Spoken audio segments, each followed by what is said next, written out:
Ray which Kajuba take a wood midi shake there shajanak kana wood odian michaga captain kel chaka naka dangro ajan dana bana kwing pinka jan larame kan kononiam jiram jadid kan war online TV channel gorjen wo gender subscribe kade notification bell dirje twany komite galer mishi break gwas me der chamala shibeke jika pes gwas dana pay break ko bi kono kon lat krudin bi kono chwaling tiak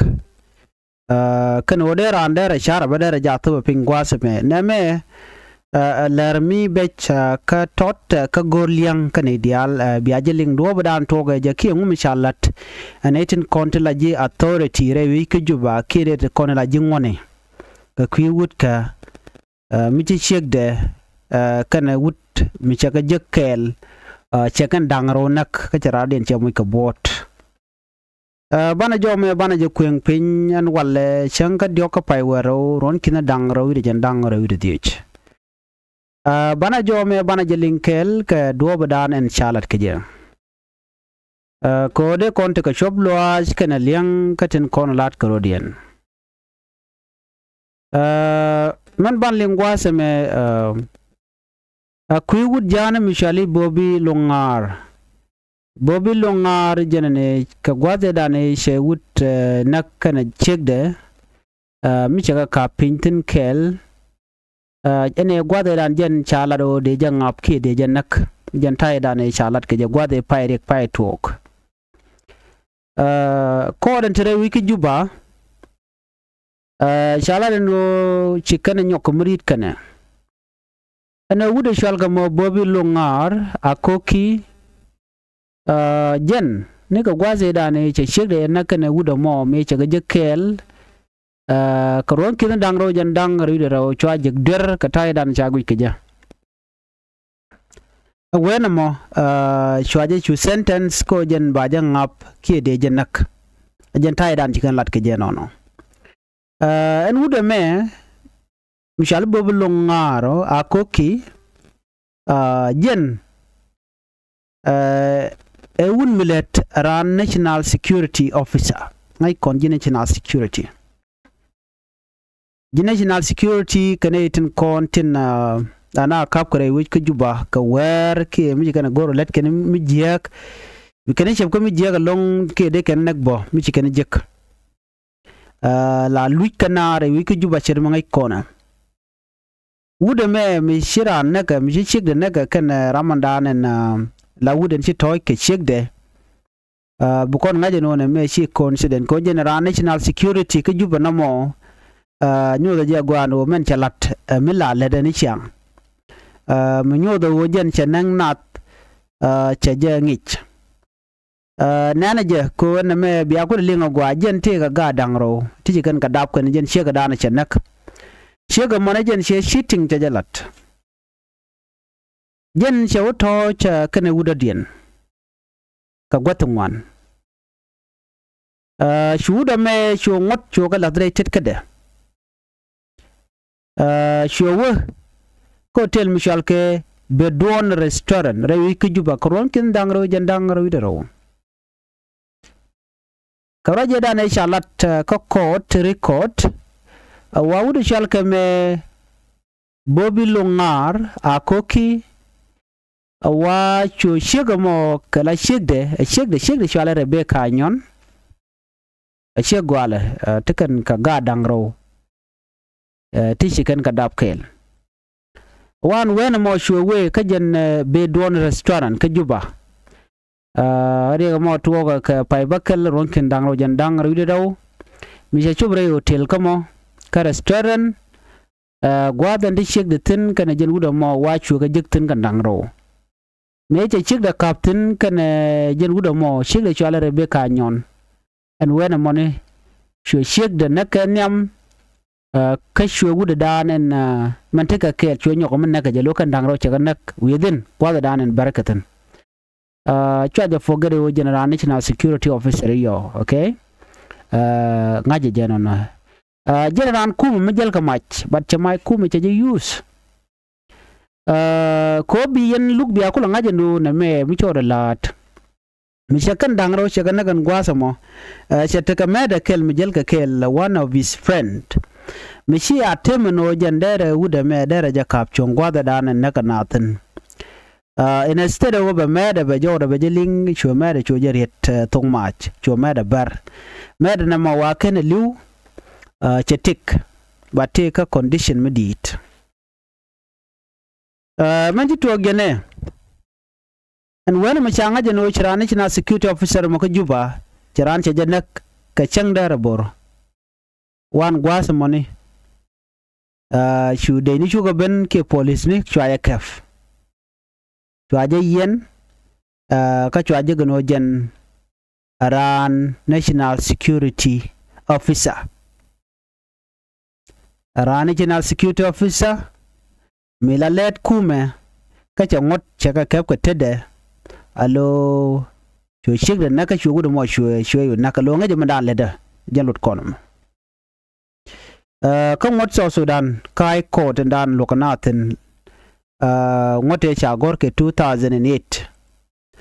shala den wone ne mishran mishi naka ngije no ramo mo nagije ngaji ka article mi cha gor ka jen bo ngon no moni article kurau with the buckle kaso Sudan Penal Court section 206 chagoro nene bobi lungara koki menti shik de nek mishika dap ka ga dangro kene wuda dan chi menti ka to kel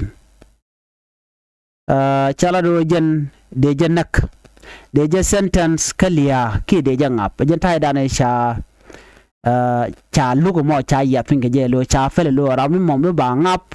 ki ba nak no jen tai dan chi ngare lat ke je mi chin duor te mo ka do mo ko sha lugo mo cha je luk cha gu jen jen ba je dil na kala thok bat chi ngwan yo ri no rit chala te ke new report mi chile ben right now jina se rami mo muling right jame jaju angu mine gu jen mo ka men da na chiling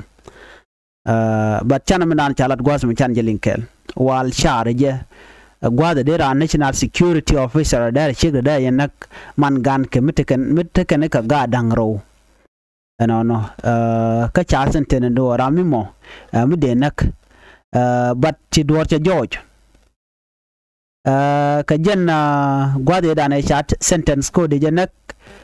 ka chanya dangro de dokka pai waro ron kin dangro jan dangro de ro chuai court judge subek chu kana moy kana yaleka baratama cheteke new report mi chanung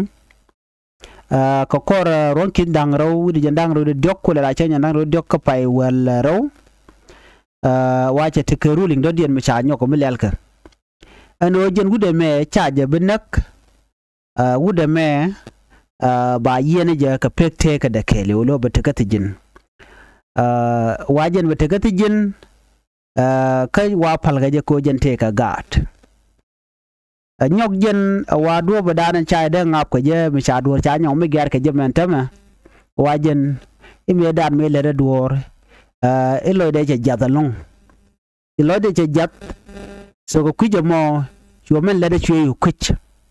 de fallo yere ken to mi ban kul ngaje no di ala national security service la ka de fana chen chimi je ke ladba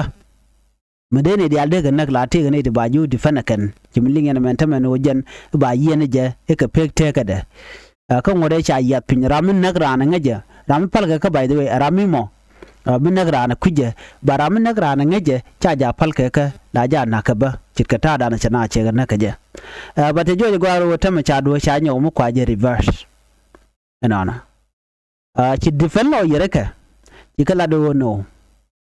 ramme me charge de nak wate michal ke dinka customer law rami mo mi ci der ci lat ka customer law dien ci men to kon dial ka customer law ka do dial ado michra ci nak dorien la chol ga ni jira mo den baram mo ba yene je ke ba pel aslo nga tiara mo cha e chol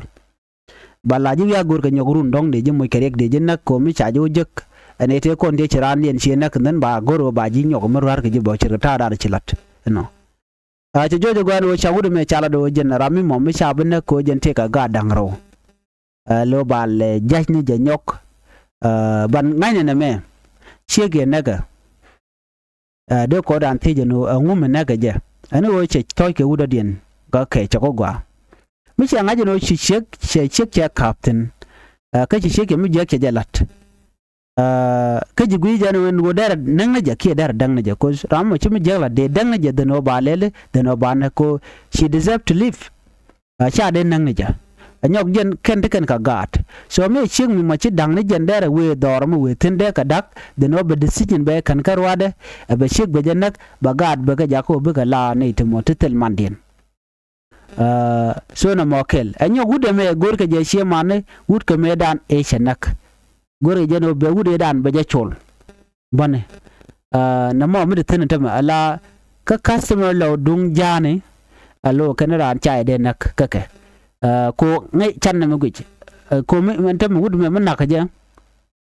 telam de je che mana wud me dan ai nak so gore jeno jen ba jatar ba kwak ba yor pin wude dan ai nak anyo gwadum ba nyo mutar je bone che mane chek de ko cham jak che chap anyok batik de bo reiti jen bo ko dong de monja ka karun der barar namada de ne roken de gar guje bondu mi mo gwa mi ran mi jak che jalat dong de waji nyok mo kwan ge nyok ke de je pele ka nyok so ngode bona ma bo rek bona mi tot bona so judgment dungu ka jen mi shene me ram mi shit kana me mi chek de kana wood mi shaka kaping kel shaka nak so what do you think and judgment de judge di ki de je yen di kata dan de je yen ke je kom cho jo gwano chene ri chaganak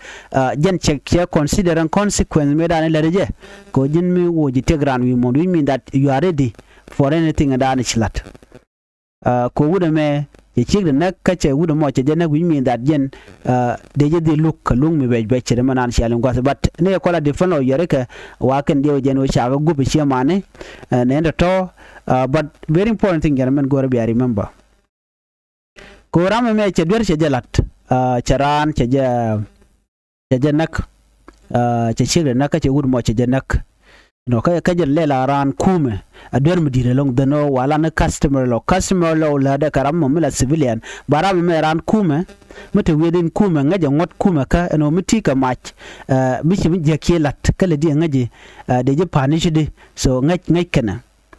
dong da kwa corruption na chi tuok men de tin anu ko jang tan in bayi gandiar bayang ran chi nak bon ka ran duar chang jang do dien ka tele power jang mo de la ja gor no baje badu na chai bilat ke loda so jen mutaka na mene ona so wuda me de je dir yen la tuok ka de ngoda cha gor ke kwide du me accident dong de guje no dong de je palika bat ko shi accident guji de ko la de janga je me dan ke jen ron kin dang ro jen dang ro de ro chi ko ke jen du de na mene me cha je yen me dan me pai chik de pai nak kan wuda dien cho ayu senten gwad mo baje ne but then after that cheletere te je ne bala wonyo ko mu kwaje senten after rundo koken michile benata menu